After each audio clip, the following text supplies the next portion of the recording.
Salam, selamat pagi dan salam sehat buat kita semua. Firman Tuhan pada hari ini di hari yang ke-137 tanggal 17 Mei 2025 diambil dari kitab 1 Samuel pasal 12 ayat 20 dan 23 dengan perikop pesan perpisahan Samuel. Sebagai nats adalah sebagai berikut.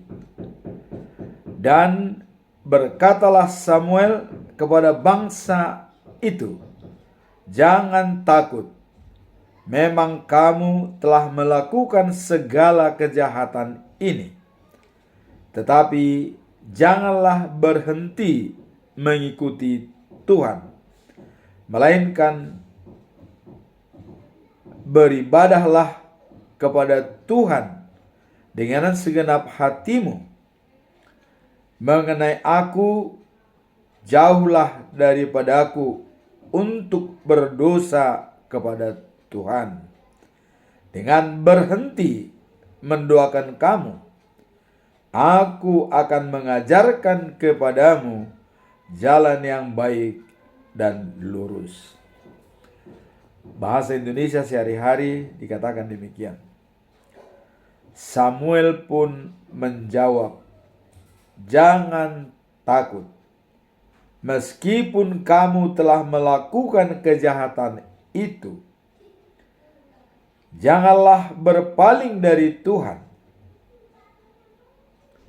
melainkan tetaplah mengabdi kepadanya dengan sepenuh hatimu.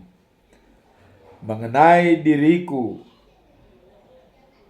semoga aku jangan sampai berdosa terhadap Tuhan karena tidak mendoakan kamu. Sebaliknya, aku juga akan terus mengajarkan kepadamu hal-hal yang baik dan yang benar. Dalam bahasa Batak Toba Siganupari di dok sonon. Unang hamu mabiar ninna si Samuel mangalusi nangpe naung mardosa hamu alai totongma ihutok kamu Jehovah oloi hamuma ibana sianasa rohamuna Yanggo ahu tungso olo do mardosa tu Jehovah marhite naso manangyakok kamu tabbani ajarakku dohamu umboto nadenggan dohot nasitong si ulahonom muna. Demikianlah firman Tuhan pada hari ini. Kita coba untuk masuk dalam pembahasan apa latar belakang pernyataan Samuel kepada bangsa Israel. Kalau kita lihat sejarah bangsa Israel pada saat mereka meminta raja kepada Samuel, di mana bangsa Israel sudah takut kalau raja mereka langsung Tuhan Allah yang memimpin. Karena melihat kejadian-kejadian, tidak ada ampun kalau sudah Allah sebagai raja mereka. Karena setiap kesalahan yang dibuat itu langsung dihukum, tidak ditunda, ya, langsung dihukum. Itulah kekhawatiran daripada bangsa Israel, maka mereka memohon kepada Samuel untuk minta supaya dipilih raja mereka. Apa kata Allah kepada Samuel? Samuel, bukan kau yang ditolak mereka, tapi akulah yang ditolak mereka. Dan mereka tidak senang lagi kalau aku raja mereka. Sekarang turutilah permintaan mereka. Dengan dituruti oleh Samuel permintaan daripada bangsa Israel, maka dipilihlah seorang raja, yaitu Raja Saul.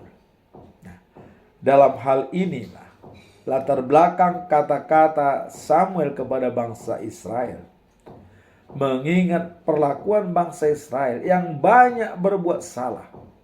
Seperti Raja Saul, sudah diingatkan kalau untuk menaklukkan Amori dan juga musuh-musuhnya, jangan ambil barang satu apapun, termasuk emas dan lembunya.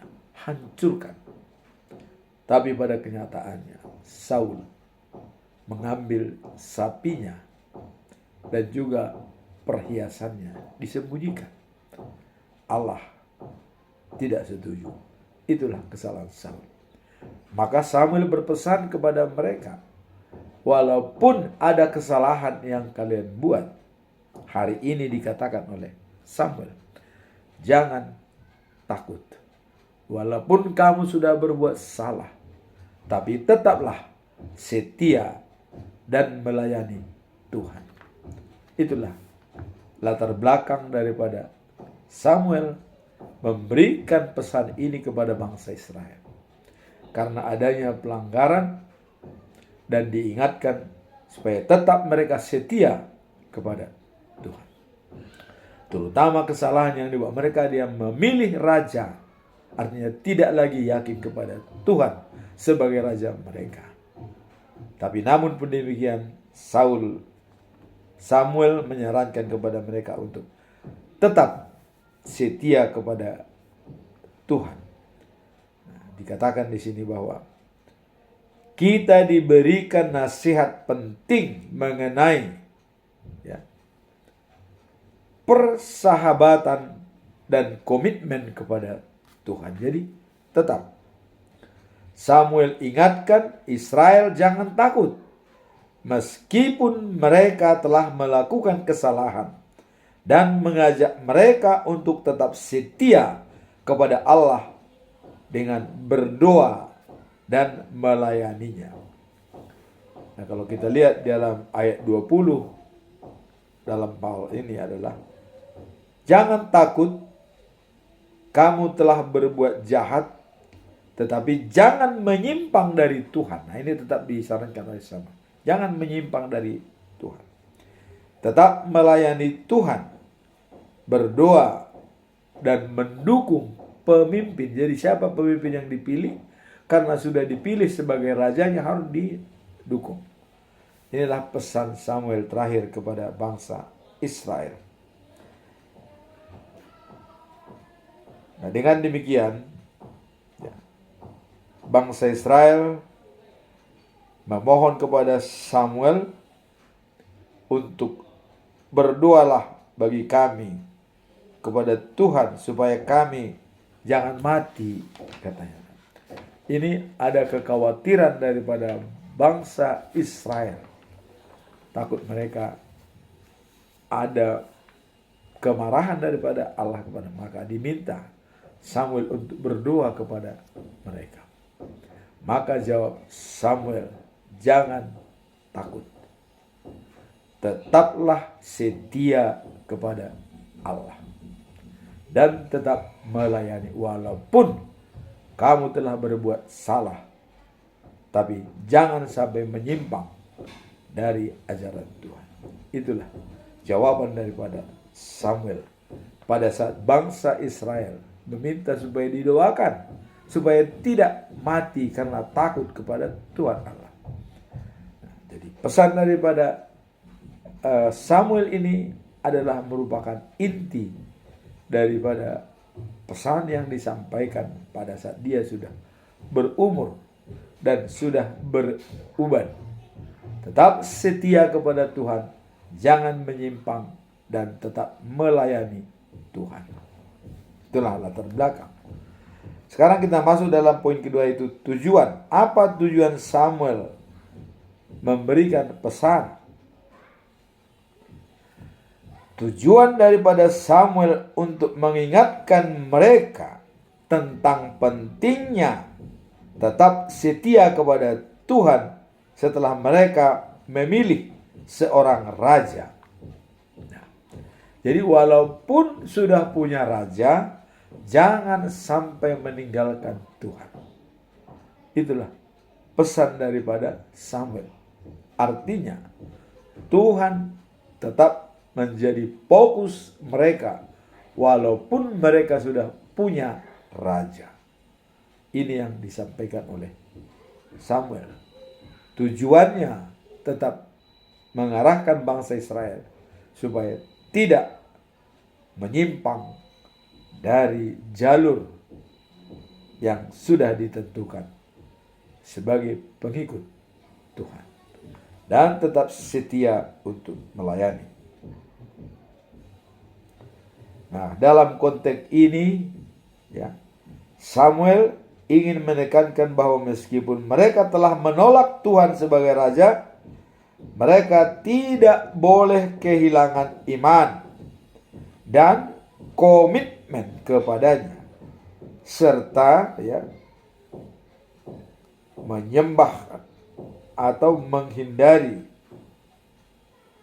jadi tidak berpaling dari jalan yang benar. Ini yang ditekankan oleh Samuel kepada bangsa Israel. Walaupun sudah punya raja, mereka tetap setia kepada Tuhan. Itulah tujuan daripada Samuel untuk mengingatkan bangsa Israel supaya tidak mengingat lagi masa lalu, dan mari tetap jangan menyimpang dari Tuhan, setia melayani Tuhan. Nah, kemudian pesan utama daripada Samuel dalam hal ini adalah pentingnya kesetiaan kepada Tuhan meskipun ada kesalahan yang telah dilakukan oleh bangsa Israel. Jadi kalaupun kita salah, tetap setia kepada Tuhan. Itulah jalan keluar yang diberikan oleh Samuel. Nah, kemudian dalam kehidupan kita sehari-hari ya. Nah, kalau kita baca dalam buku ND nomor 64 ayat 2 ya, dikatakan, "Ku takkan mampu memberikan tanggung jawabku padamu, mengingat semua pelanggaran terhadap hukum Tauratmu, tanganku melakukan dosa, jiwa hatiku tercela, dan kaki, mata, serta lidah berbuat dosa." Jadi dalam lagunya itu, nang pat nang mata nang pamangan, luhut marsalado api. Nah, ini benar-benar memang kalau kita mengatakan tanggung jawab kita sudah sangat berat, karena mata, kaki, lidah semua melakukan dosa. Untuk itu, maka dengan ini Samuel ya ingatkan pada Israel ya. Jadi ingat bangsa Israel, mengingatkan mereka untuk kembali kepadanya dengan sepenuh hati serta berkomitmen untuk hidup dalam jalan yang benar dan melayani Tuhan. Kalau sudah semuanya dari tubuh kita ini bisa melakukan dosa, kaki, mata, lidah, semua bisa melakukan dosa, maka Samuel mengatakan, jangan menyimpang dari jalan Tuhan. Tetap berada di jalan yang benar dan melayani Tuhan. Itulah tujuan Samuel untuk menyampaikan pesan ini. Sekarang mari kita, apa pesan moral daripada perikop ini, ya, yang bisa kita simpulkan. Ayat ini menekankan, ya, yaitu penjelasan atau penyesalan atas kesalahan yang dibuat itu bukan merupakan akhir segala-galanya. Jadi kalau kita sudah menyesal atas kesalahan kita, itu bukan akhir. Itu adalah merupakan awal dari sebuah perjalanan hidup baru menuju penyembuhan dan pemulihan dalam iman. Maka jangan takut. Jadi tetap setia walaupun telah berbuat salah. Tuhan penuh kasih. Jadi penyesalan itu adalah awal daripada penyembuhan dan pemulihan kita untuk tetap setia dan taat kepada Tuhan. Dikatakan dalam pesan moral yang utama dalam hal ini, dikatakan, meskipun seseorang telah melakukan kesalahan, selalu ada kesempatan kembali kepada Tuhan. Jadi selalu ada kesempatan untuk berbaik kepada Tuhan, walaupun kita sering melakukan kesalahan. Itulah pesan moral daripada perikop ini. Walaupun kita melakukan kesalahan, ada kesempatan untuk berbaik kepada Tuhan. Apapun yang kita lakukan. Sebab Tuhan tidak mau kematian orang fasik, melainkan pertobatan supaya ia bisa hidup yang kekal. Yehezkiel pasal 33 ayat 11. Allah tidak mau kematian orang fasik, tidak senang atas kematian orang, tapi pertobatan yang diinginkan. Sekarang apa implementasi atau penerapan daripada ayat ini? Mari kita lihat implementasinya adalah panggilan untuk hidup dalam kesetiaan kepada Tuhan meskipun ada kesalahan di masa lalu. Samuel mengajak, dikatakan bahwa kita, ya, bahwa Tuhan selalu menghendaki kita untuk kembali kepadanya dan tidak berpaling dari jalannya. Jadi tetap kita mengharapkan bahwa Tuhanlah satu-satunya pegangan hidup kita yang kita andalkan. Jadi hal ini yang paling penting adalah introspeksi diri, akui kesalahan, bertobat, dan komit ikut Tuhan. Itulah implementasi dari ayat ini. Jadi mengakui kesalahan, ya, dan introspeksi diri, bertobat, dan komit mengikut Tuhan. Itulah inti daripada perikop hari ini. Pesan daripada Samuel kepada bangsa Israel. Walaupun Anda sudah memilih raja, jangan melupakan Tuhan. Dan jangan berpaling dari Tuhan. Dan jangan takut. Walaupun kamu sudah melakukan kesalahan, tapi tetap setia kepada Tuhan. Karena Tuhan penuh kasih karunia.